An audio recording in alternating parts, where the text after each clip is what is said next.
Hey everyone, welcome and a huge special shout out to all the BALB law students tuning in right now. I know you're probably grinding away preparing for that massive environmental law exam, so consider this explainer your ultimate study guide. We are going to take the incredibly dense, complicated international legal framework governing hazardous waste and break the whole thing down into plain, easy language. Seriously, from treaty texts to massive legal loopholes, we're going over every single detail you need to absolutely crush your exam. Let's get into it. Here's our roadmap for today. 1. The toxic waste crisis. 2. Defining the core problem. 3. The global legal response. 4. Inside the Basel Convention. 5. Loopholes in the law. And 6. Fixing the global system. All right, part 1. The toxic waste crisis. Before we even look at a single international treaty, we really need to understand the human stakes of this legal theory. So I want to anchor this entire explainer with a real-world case study, the 2006 Côte d'Ivoire toxic waste disaster. Here's exactly what happened. Back in 2002, a Mexican state-owned oil company called Pemex built up massive amounts of coker gasoline at their Catarrea refinery. They ended up selling it to a Swiss-based multinational shipping company named Trafigura. Now, to cut costs, Trafigura did this highly experimental caustic washing of the gasoline right on board a Panamanian-registered ship called the Probo Koala. And as you might guess, this created some incredibly dangerous, highly toxic waste. When European disposal companies tried to charge them high fees to safely handle this sludge, Trafigura essentially said no thanks, and instead had the waste offloaded at the port of Abidjan in Côte d'Ivoire. Over 500 tons of toxic sludge were literally dumped around the city's public areas. The results were absolutely devastating. 12 confirmed deaths and at least 30,000 injuries from the toxic exposure. Trafigura did eventually pay a $198 million settlement to the Ivorian government, but the environmental and human scars, those are permanent. There's a quote from the World Commission on Environment and Development that perfectly sums up the sheer injustice of the Probo Koala disaster. To put it in easy language, developed nations create toxic waste while raking in massive economic profits, but then they export all the deadly health and environmental risks to developing nations who literally don't see a dime of those profits. It is a fundamental, heartbreaking imbalance of risk and reward. Moving on to part 2, defining the core problem. That massive imbalance brings us right to a key legal term that will definitely be on your exam: toxic waste colonialism. The term was actually coined by Jim Puckett from Greenpeace. You know how historical colonialism was all about direct political and military domination? Well, toxic waste colonialism is the modern equivalent, except it relies entirely on economic dependence and exploitation.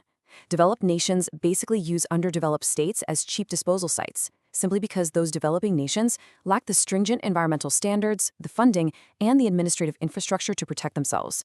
And what's driving this? Well, the sheer volume of waste we're producing is just exploding. Think about this.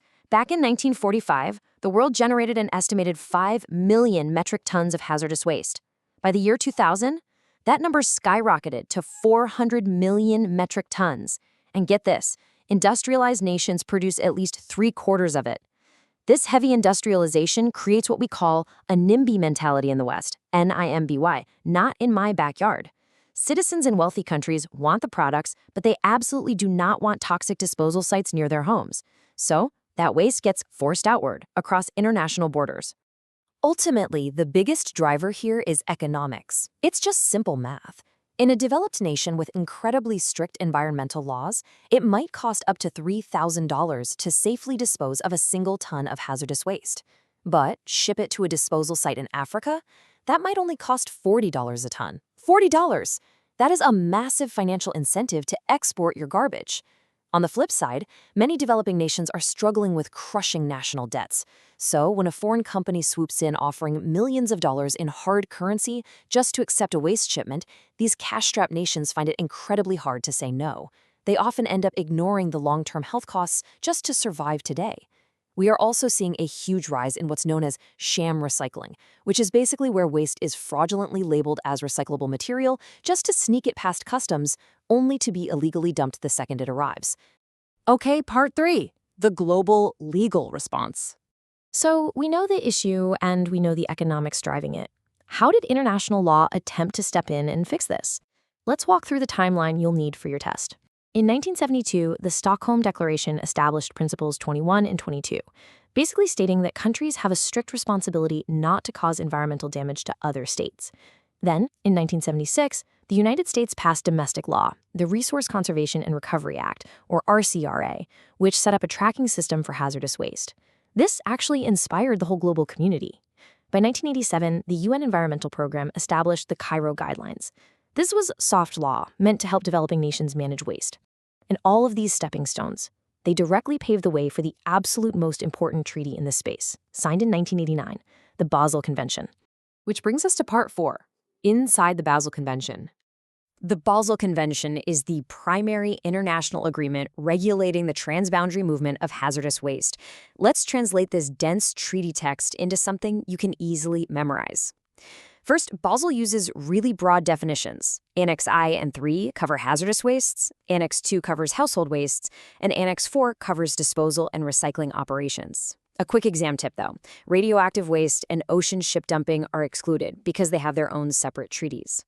Second, Basel pushes the proximity principle, meaning waste should be disposed of as close to where it was generated as possible. Third, and honestly the most important concept here, it establishes strict prior informed consent, or PIC.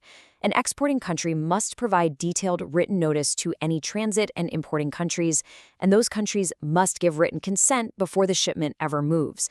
Finally, the treaty generally bans the trade of covered wastes between parties and non-parties. However, and there's always a however in law, under Article 11, there is an exception if they enter into a bilateral agreement that offers environmental protections that are at least as strict as the Basel Convention itself.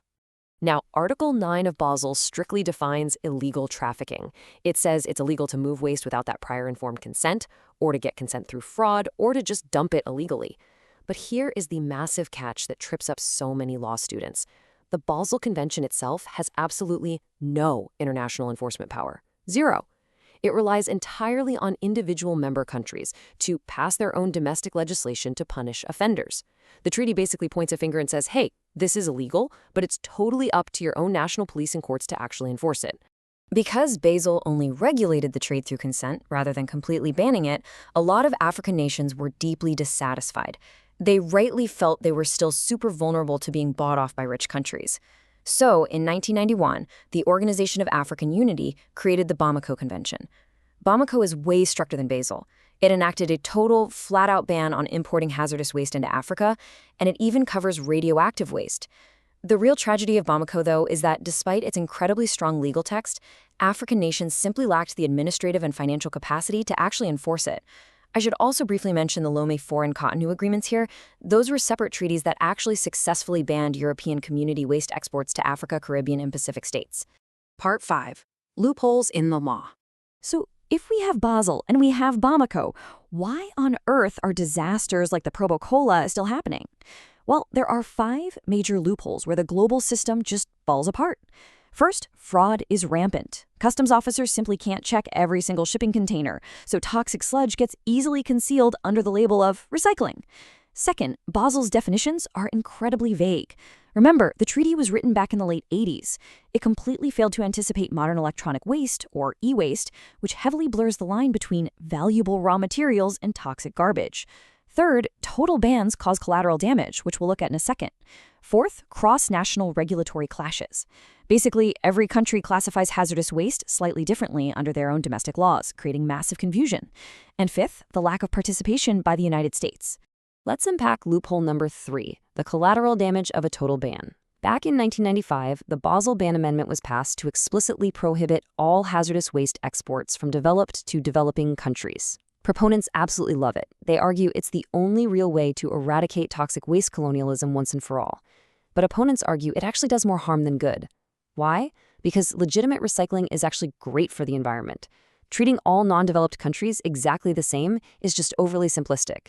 Countries like Chile and Singapore have highly capable, super modern recycling facilities. Opponents argue that enforcing a total ban paternalistically infringes on the sovereignty of these nations, essentially robbing them of the economic benefits of a totally safe, legitimate recycling industry. And let's look closer at loophole number 5, the United States factor. The U.S. is literally the world's largest producer of hazardous waste. They signed the Basel Convention early on, but Congress has never actually ratified it, so they aren't bound by it. Instead, the U.S. relies entirely on its own domestic law, RCRA. Under RCRA, the U.S. Environmental Protection Agency requires a 60-day notice before export and requires the receiving country to consent. But here is the massive weakness in that system. If the receiving country says yes, the U.S. EPA does not have the legal authority to stop the shipment. Even if the EPA secretly knows for a fact that the receiving country doesn't have the facilities to handle the waste safely, their hands are tied.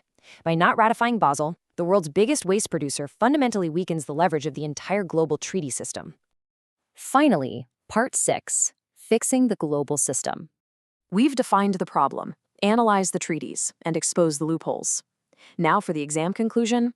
What high-level policy recommendations can actually fix this mess? Here are the step-by-step implementation fixes you should write down. First, the international community has to update and narrow the definitions in the Basel Convention. It needs to explicitly cover modern e-waste, while also creating safe, clear legal pathways to protect legitimate recycling operations. Second, we must apply a core environmental law principle: common but differentiated responsibilities. We can't keep using a one-size-fits-all rule. We need to actually help developing nations build their administrative capacity to enforce laws based on their own specific economic realities. And third, we must shift our focus upstream. Right now, international law really only regulates waste once it's already sitting on a ship. We need treaties that force Western industries to minimize waste generation at the manufacturing source. It's simple. Less waste created means less waste traded.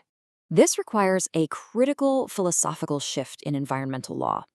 Traditionally, the rule was simply do no harm outside your borders, which basically meant just don't dump it on your neighbor.